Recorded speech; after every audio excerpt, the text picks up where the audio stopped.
हुआ सर? लाश के टुकड़ों के बारे में अखबार में छापकर पूरे शहर में दहशत फैला दी इन लोगों ने। पता नहीं क्या क्या लिखते हैं।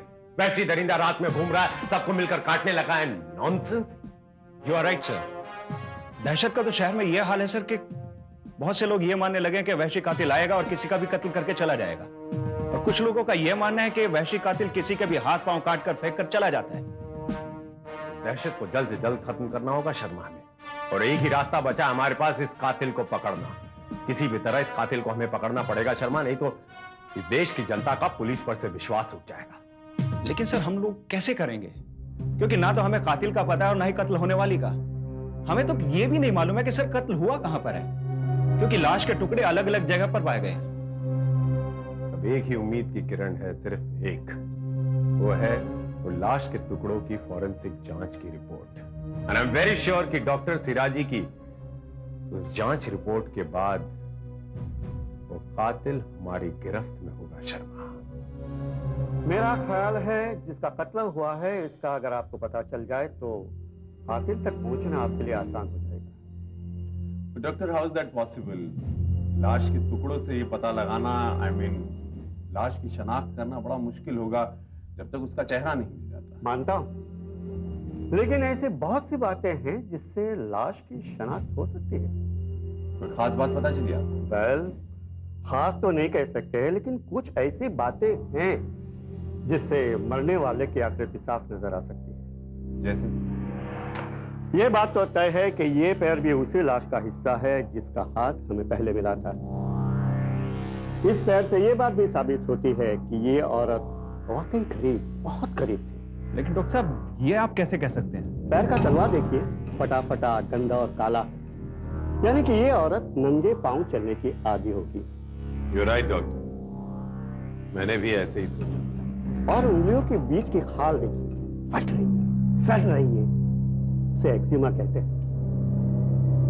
लेकिन इस एक्जिमा पर कोई महंगी दवा नहीं लगाई गई, बल्कि एक मामूली सा मरहम इस्तेमाल किया गया है जिसने एक्जिमा को और बिगाड़ दिया है। डॉक्टर, ये एक्जिमा किस प्रकार का, आई मीन ये ड्राई है या? नहीं इंस्पेक्टर विजय, ड्राई एक्जिमा तो टेंशन की वजह से होता है, लेकिन ये एक्जिमा गंदगी और गंदे पानी से होता है। कई बार तेज साबुन का पानी भी ऐसे एक्जिमा का कारण होता है। यानी वही साबुन और पानी की बात। यस, ये औरत पानी साबुन के ज्यादा करीब थी, आम औरतों से ज्यादा। मुझे लगता है ये औरत घरों में बर्तन कपड़े धोने का काम किया करती होगी। आपका कहने का मतलब है बाई, घर में काम करने वाली? जी हाँ। एक बात और, ये औरत नंगे पांव रहती थी ये तो साफ दिखाई दे रहा है, लेकिन इसके कटे फटे पैर में और भी कुछ बातें छिपी हुई हैं। कैसी बात? एक, इसके फटे हुए पैर के दरारों में हमें कुछ सफेद रेत और नमक के अंश मिले हैं। इसका मतलब है कि इस औरत का घर या तो समंदर के किनारे है या तो इसका वहां अक्सर आना जाना रहता है। वेरी गुड डॉक्टर शिराजी, आपकी दी गई डिटेल की वजह से अब हमारे सामने एक चित्र तो बन चुका है। अब ऐसी गायब हुई कोई भी औरत के बारे में हम अपना ध्यान बड़ी आसानी से केंद्रित कर सकते हैं। इट्स माई जॉब इंस्पेक्टर विजय। और हाँ, वन थिंग मोर, वो कपड़ा, ये कपड़ा भी मेडिकल टेस्ट से गुजरा हुआ है। इस पर भी परफ्यूम स्प्रे किया गया था, लेकिन फिर भी इसमें बस्ती, समुद्र पानी की बू और नमकीन हवा का असर बाकी रह गया है, जो हमारी पहली थियरी को प्रूव करता है। यानी कि आपके मुताबिक वो मछुआरन ही थी? यस, इससे यह साबित होता है कि यह साड़ी का टुकड़ा भी उसी औरत का है। डॉक्टर, ये तो काफी महंगी साड़ी लग रही है। आई मीन हम उस औरत को काफी गरीब समझ रहे हैं। Is that possible? क्या वो औरत ये इतनी महंगी साड़ी अफोर्ड कर सकती थी? इंस्पेक्टर विजय, आप एक बात भूल रहे हैं कि वो एक घर काम करने वाली बाई थी। हो सकता है शायद उसके मालकिन ने अपनी उतरन दी हो।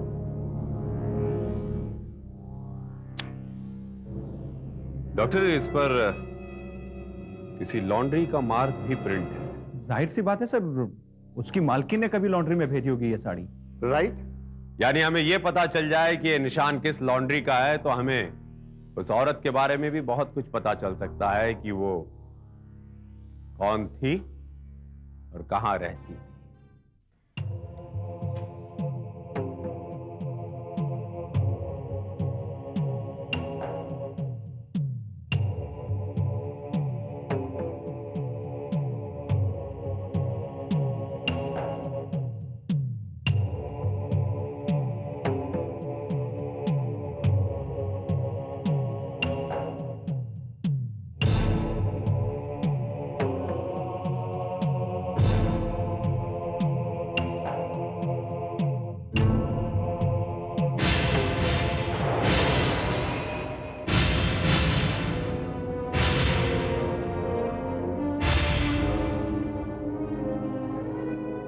हमने अंधेरी के चप्पे चप्पे में सादी वर्दी और गश्ती पुलिस को तैनात कर दिया है। अब दिन हो या रात, वो पागल हत्यारा जब भी लाश के टुकड़े लेकर निकलेगा जरूर पकड़ा जाएगा सर। डू और डाई की सिचुएशन आ गई है शर्मा। इससे पहले कि वो पागल हत्यारा उन लाश के टुकड़ों को ठिकाने लगा दे, हमें उसे किसी भी हालत में गिरफ्तार करना होगा।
छोड़कर भाग रहे थे पर खुरदार? मैंने कुछ नहीं किया साहब, मैंने कुछ नहीं किया। यह तो पुलिस स्टेशन चलकर पता लगेगा। चलो।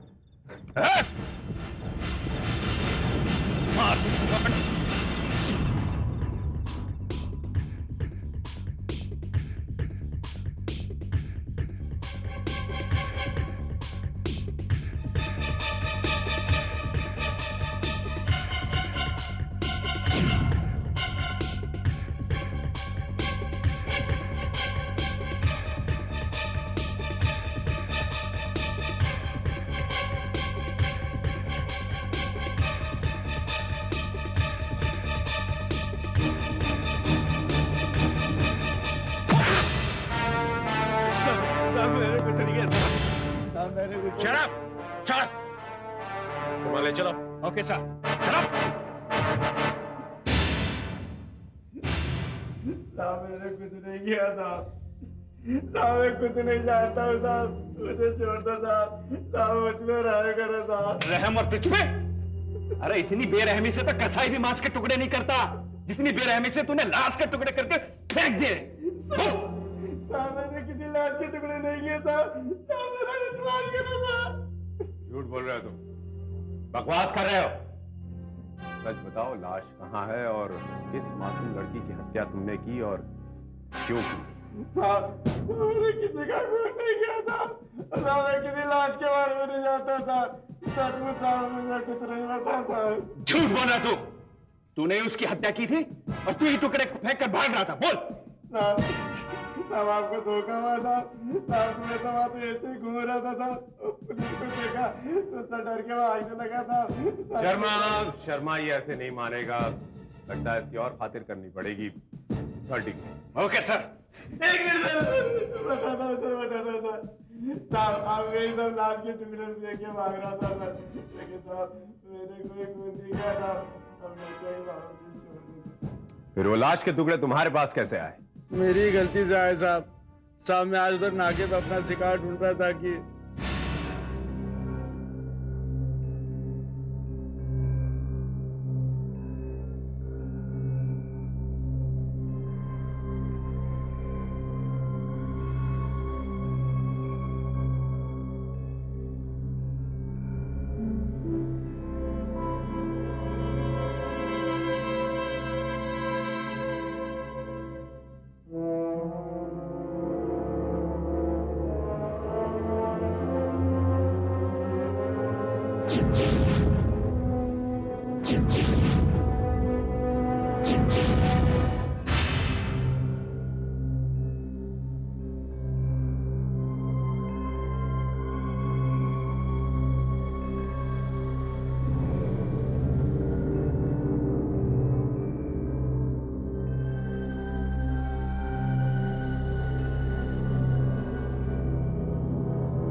क्या रिपोर्ट शर्मा? सर रिपोर्ट कुछ आशाजनक नहीं है। अंधेरी और आसपास के इलाके में कोई भी ऐसी लॉन्ड्री नहीं है जो कपड़ों पर इस तरह का निशान बनाती हो। ये शर्मा, कोई तो ऐसी लॉन्ड्री होगी जो इस तरह के निशान बनाती है सर, मगर वाशी में, जो कि अंधेरी से बहुत दूर है। जाहिर सी बात है सर, अंधेरी में काम करने वाली बाई वाशी तो नहीं जाती होगी। तो इसका मतलब ये हुआ कि ये साड़ी वाशी से अंधेरी किसी और ढंग से पहुंची है। किसी और ढंग से मतलब सर? मतलब ये शर्मा कि अगर हमें ये पता चल जाए कि ये साड़ी किसकी है तो हमें ये भी बड़ी आसानी से पता चल जाएगा कि वो कहां है और कैसे पहुंची। सॉरी टू से सर, मुझे ऐसा लग रहा है ये वक्त जाया करना होगा। शर्मा, अगर कोशिश की जाए तो ही कोशिश कामयाब होती है। Sorry sir. लॉन्ड्री का नाम क्या है? Snow white. Let's go. ये निशान आपकी लॉन्ड्री का है? ये निशान तो हमारी ही लॉन्ड्री का है सर, पर यह तो बहुत जूना है। जानते हैं। एक बात बताएंगे कि ये जो निशान, इस निशान के नीचे एक अक्षर में कुछ आप लोगों ने लिखा है, इसका क्या मतलब होता है, किस लिए लिखा जाता है? ये निशान तो हम सर कपड़े के मालिक का नाम याद रखने के लिए डालते हैं। तो आप तो बड़ी आसानी से बता सकते हैं कि ये साड़ी किसकी थी। हाँ हाँ, क्यों नहीं, अभी देख कर बताता हूं।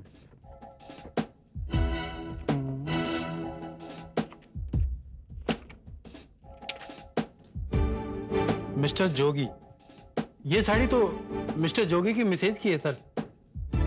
उनके अक्सर यहाँ कपड़े धुलने के लिए आते रहते हैं, उनके अभी भी कपड़े धुलने के लिए आते हैं। Very good. क्या उनका पता मिल सकता है हमें? जी साहब, ऐसी साड़ी तो मेरे पास हुआ करती थी। हो सकता है ये वही साड़ी हो। एक बात बताएंगी, आप वाली साड़ी कहाँ है? वो साड़ी ठीक से याद नहीं, शायद किसी को दे दी थी। अरे वो थोड़े दिन पहले ही तो तुमने कुछ कपड़े दिए थे बर्तन भांडे वाले को। अरे हाँ, याद आया, ये साड़ी हमने किसी बर्तन भांडे वाले को दी थी और उसके बदले में मैंने 2-3 स्टील के बर्तन भी लिए थे।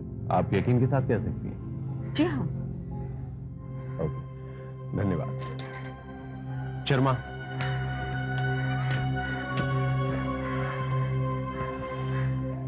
लेकिन सर ये मामला तो और भी उलझता जा रहा है। ये पता लगाना बहुत मुश्किल है कि इन लोगों ने वो साड़ी किस बर्तन वाले को दी थी और उस बर्तन वाले से वो साड़ी आगे कहां पर गई। लेकिन शर्मा,